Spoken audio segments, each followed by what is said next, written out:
اس کے پاس اس چیز کا کوئی جواب نہیں تھا. علامہ اسماعیل حقی نے خوبصورت فقرہ لکھا ہے, خوبصورت, جان ڈال دی ایک جملہ کہہ کے.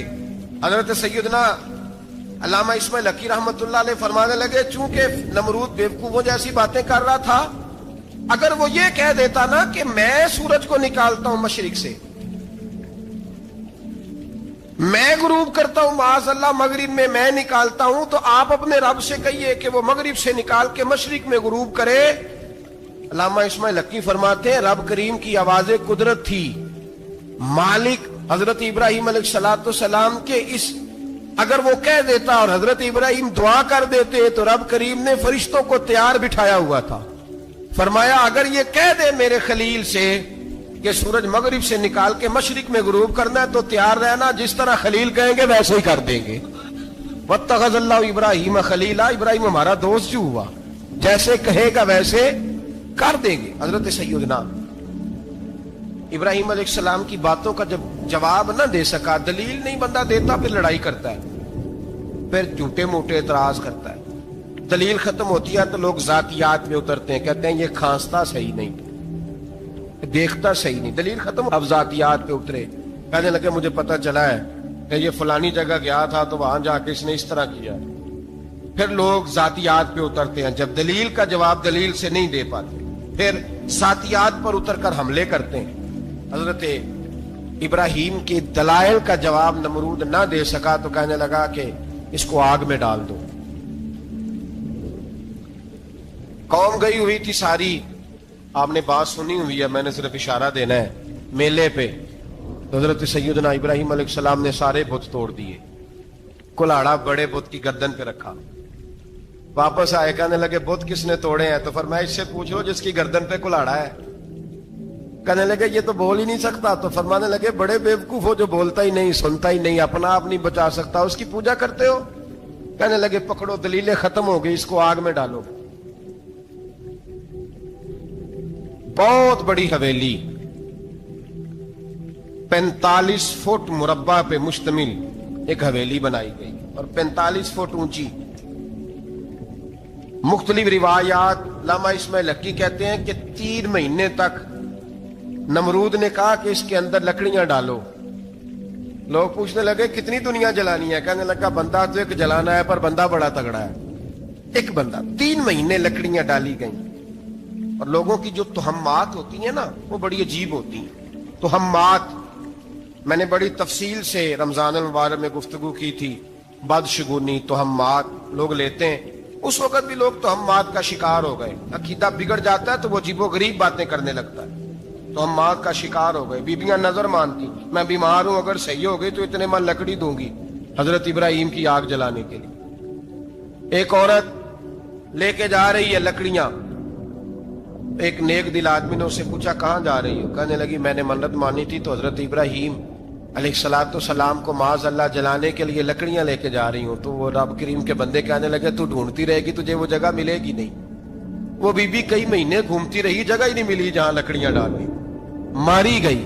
تہمات کا شکار ہوئے بہت سارے لوگ. تہمات کا بھائی, تہمات دین کے اندر منع ہے. تہمات دین میں کوئی نظر ماننا, کوئی کسی بزرگ کے مزار پہ جا کے سالے ثواب کے لیے کوئی چیز ماننا, یہ تو درست ہوا.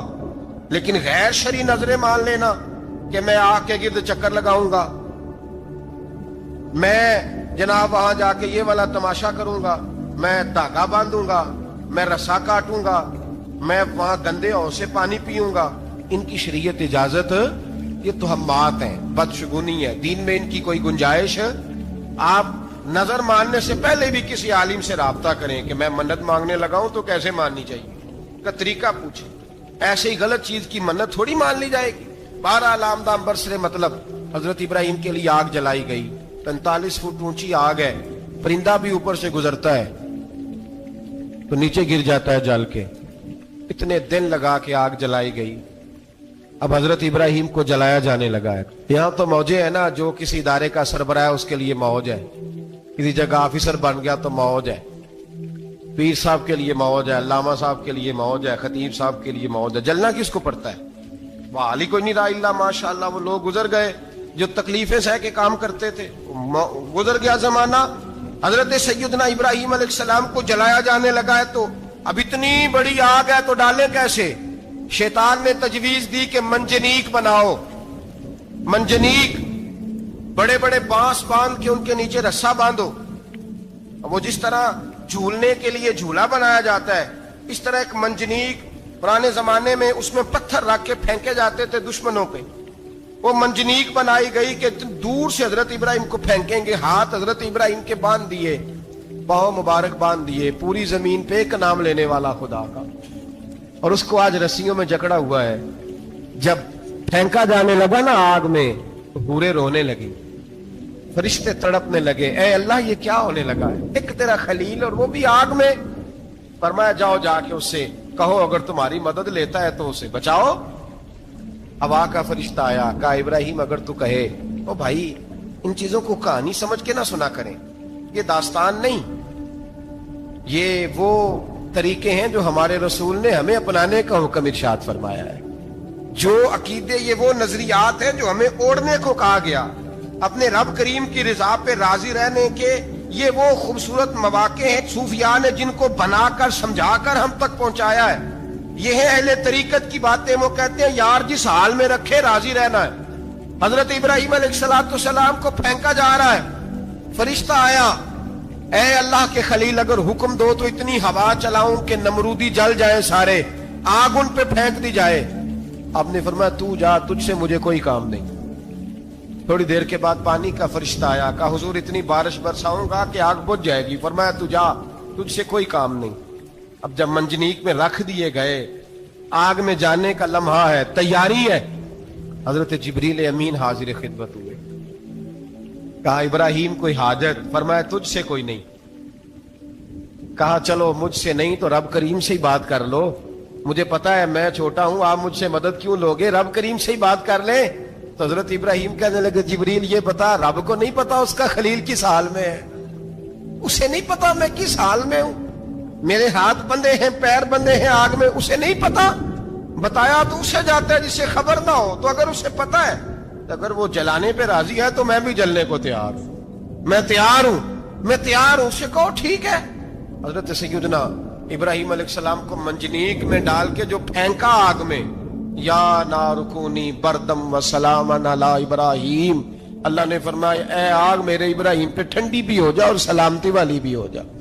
حضرت ابراہیم کو دو فرشتوں نے بٹھا دیا زمین پہ. پھول کھلے ہیں، کونپلیں مہک رہی ہیں، کلیاں خوشبو دے رہی ہیں. حضرت ابراہیم نے سر سجدے میں رکھ دیا، سبحان اللہ والحمد للہ ولا الہ الا اللہ واللہ اکبر.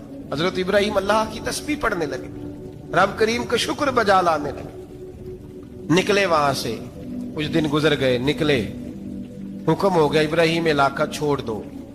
حضرت ابراہیم علیہ السلام وہاں سے نکل کے مصر آئے، چچا کے پاس ٹھہرے. انہوں نے اپنی بیٹی جناب سارہ کا نکاح کر دیا. کچھ آگے بڑھے تو ایک ظالم بادشاہ سے ٹکرائے. اس نے ایک شہزادی، ایک بادشاہ کی بیٹی قید کی ہوئی تھی، جناب ہاجرہ نام تھا. ان کو قید سے چھڑا کے ساتھ لائے. حضرت لوط علیہ السلام بھی ساتھ. یہ 4 لوگوں کا قافلہ چلا، فلسطین میں جا کے پڑاؤ ڈالا، گھر بار چھوڑا، تبلیغ شروع ہوئی. حضرت ابراہیم کے گھر میں 2 خواتین ہیں، ایک آپ کی بیوی ہیں، ایک حضرت ہاجرہ ہے. اولاد کوئی نہیں. بڑا میوہ ہے میٹھا. گھر وہی آباد ہوتا ہے جس میں بچے روتے ہیں، گھر ہوتا ہی وہ ہے جس میں بچوں کی چنچناہٹ ہوتی ہے، بھن بھناہٹ ہوتی ہے. حضرت ابراہیم نے ایک بچہ روتے ہوئے دیکھا تو آنکھوں میں آنسو آئے. کہنے لگے ربی حب لی من الصالحین، یا اللہ مجھے بھی نیک اولاد عطا کر دے. حضرت سارہ نے سن لیا، کہنے لگی ابراہیم شاید میرے بطن سے تو آپ کو نصیب نہیں، ہاجرہ سے ہی نکاح کر لو. جناب ہاجرہ سے نکاح ہوا. اللہ تو بڑا بے نیاز ہے، رب کریم نے حضرت اسماعیل جیسا خوبصورت بیٹا عطا فرمایا. بیٹا کالا سیاہ بھی ہو تو سینے کی ٹھنڈک ہوتا ہے، پر یہ تو وہ بیٹا ہے جس کی پیشانی میں نور محمدی چمکتا ہے صلی اللہ علیہ وسلم. حضرت سیدنا اسماعیل علیہ اتنے خوبصورت. اب جس بیوی کے ہاں بیٹا تھا، بیٹھنا اٹھنا بھی زیادہ اس کے پاس، آنا جانا بھی اس کے پاس، توجہ ادھر ہو گئی. جناب سارہ رشک کرنے لگی. ایک دن کہنے لگی اسے چھوڑ آ جنگل میں، وادی غیر ذی زرع، مکے کے پاس. بھائی ایک بیٹا عالم دین بنا لو. کہنے لگا روٹی کہاں سے کھائے گا، تیرے 5 بیٹے ہیں، کو حافظ قرآن بنا، کہتے روٹی کہاں سے کھائے گا؟ وہ بچہ بھی کہتا ہے میں کہاں سے کھاؤں گا؟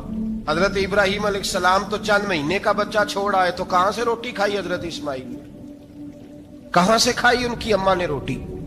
بھوکے مر جاتے ہیں یہ سارے۔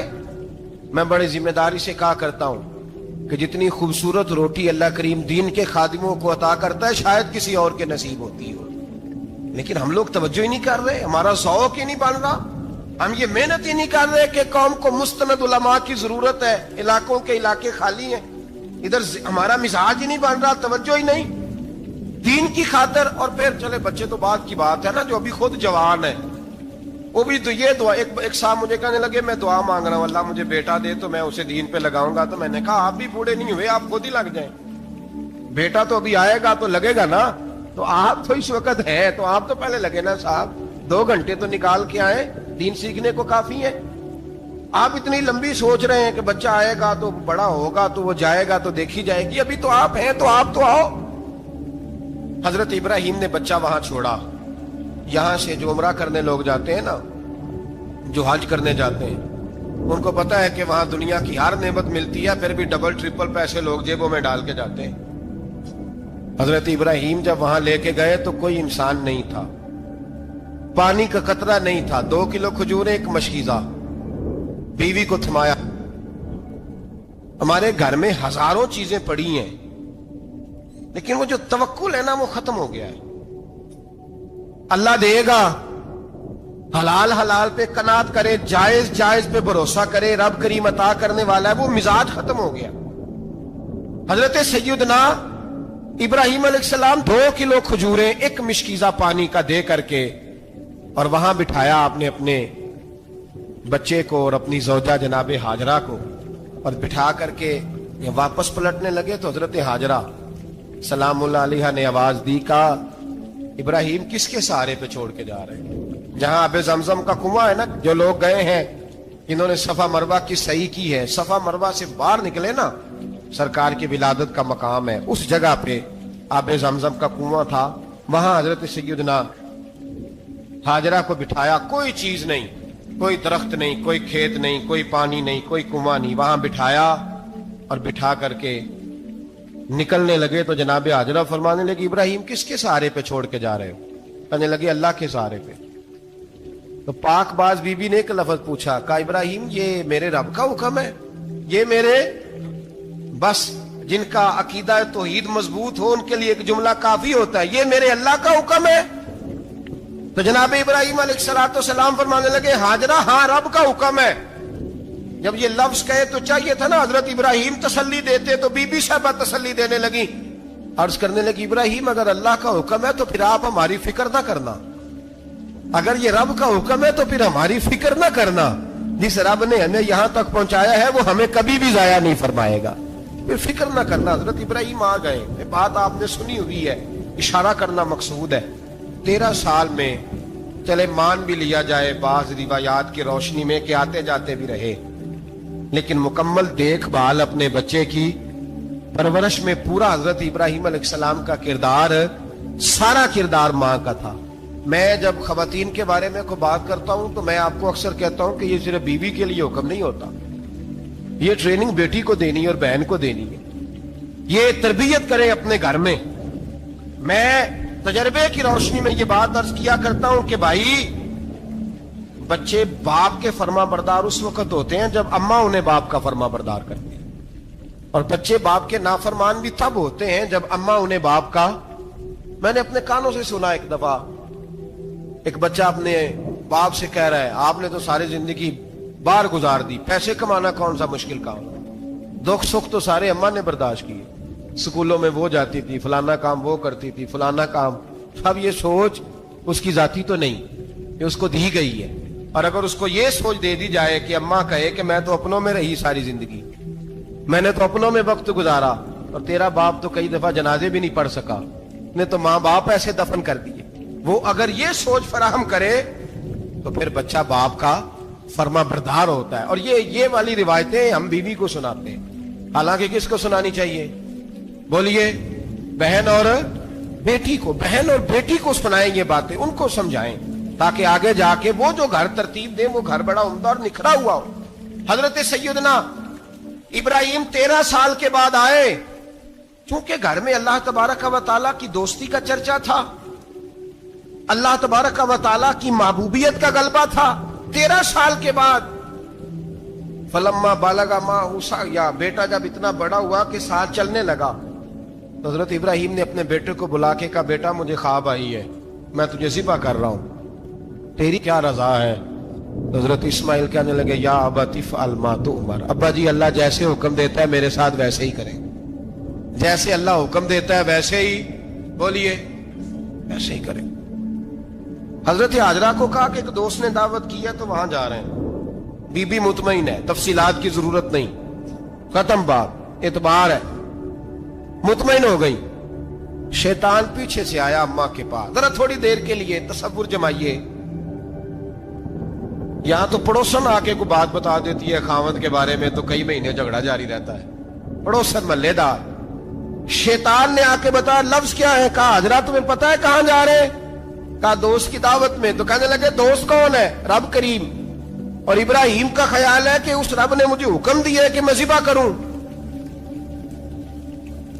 تو حضرت حاجرہ کہنے لگی کبھی باپ بھی بیٹا ذبح کرتے ہیں؟ شیطان کہنے لگا ان کا خیال ہے کہ ان کے رب نے حکم دیا ہے.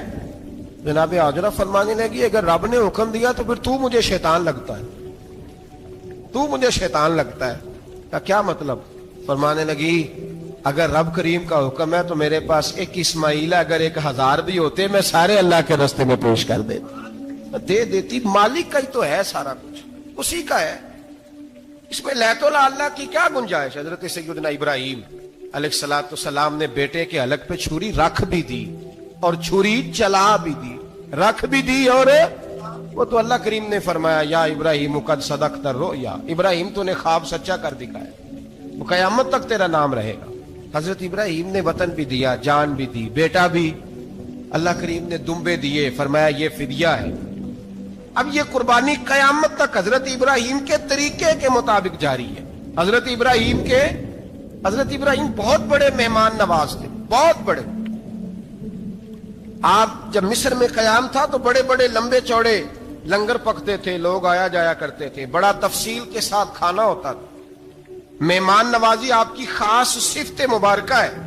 ہمارے ہاں بھی مہمان نوازی ہوتی ہے امیروں کی, بلکہ اب تو مہمان نوازی اس طرح کی ہے کہ کل تیری میرے پاس دعوت ہے اور پرسوں میری تیرے پاس ہے. وہی امیروں میں وہ چکر رہتا ہے, پارٹیاں دوست ایک دوسرے کو ڈالتے ہیں, تیری طرف پارٹی تیری طرف, اور اسی انداز میں اب یہ عید آئے گی نا ٹکا پارٹیاں ہوں گی جگہ جگہ, اور لوگ سوال پوچھنے لگے ابھی سے, کہتے ہیں قربانی کا کتنا گوشت گھر رکھنا جائز ہے, قربانی کا کتنا گوشت گھر رکھنا جائز ہے؟ سارا ہی جی, ہاں, اس لیے فریزر لے لے, فریج سے نہیں کام چلے گا, سارا ہی جہاز گھر رکھنا سارا ہی جائز ہے, رکھ لیں. او خدا کے بندے, قربانی وہ بندہ دیتا ہے جو سارا سال ہی گوشت کھاتا ہے, صحیح کہہ رہا ہوں. قربانی صاحب نصاب صاحب استطاعت بندہ دیتا ہے نا, تو وہ سارا سال ہی گوشت, تو سارا گھر میں رکھنا بھی جائز ہے, لیکن سارا دے دینا بھی. تو جو آ رہی ہے اس پہ کیوں توجہ کرتے ہو, جو دوسرا جائز ہے اس پہ کیوں نہیں عمل کرتے؟ سارا تقسیم کر دیں, بات ختم ہوئی. یقین کریں محرم میں جا کے دوست ٹیلی فون کر کے سوال پوچھتے ہیں, کہتے ہیں صاحب سنا ہے قربانی کا گوشت محرم میں کھانا جائز نہیں. میں کہ نہیں, ربیع الاول چ بھی جائز جی, رجب رمضان تک کھاؤ, کوئی بندہ نہیں منع کرتا, اس لیے کہ کسی کو دینا تو پسند ہی نہیں. یا پھر اس میں سے جو خاص چیزیں ہیں وہ اپنی فریج میں, اور باقی جو ہے وہ دوسروں کے لیے. یہ کیا طریقہ ہے ہمارا, اور اسی پہ عمل ہے. اللہ تبارک و تعالی ہمیں سمجھنے کی توفیق عطا فرمائے. یہ قربانی حضرت ابراہیم کا طریقہ ہے. حضور نے اگرچہ نبی پاک کی اپنی سنت تھی, یہ بھی کہہ سکتے تھے سنتی و سنت ابیکم ابراہیم, میری سنت ہے اور تمہارے باپ ابراہیم کی سنت ہے. یہ نہیں فرمایا. جب صحابہ نے کہا قربانی کیا ہے, فرمایا سنت ابیکم ابراہیم, یہ تمہارے باپ ابراہیم کی سنت ہے. ہر صاحب نصاب پر قربانی واجب ہے. جو زکوٰۃ کا نصاب رکھتا ہو اس پر قربانی واجب ہے, یعنی ضروریات سے زیادہ اتنے پیسے, جتنے پیسوں سے زکوٰۃ فرض ہوتی ہے اتنے پیسے جس آدمی کے پاس قربانی سے پہلے آ جائیں اس آدمی پر قربانی کرنا واجب ہے.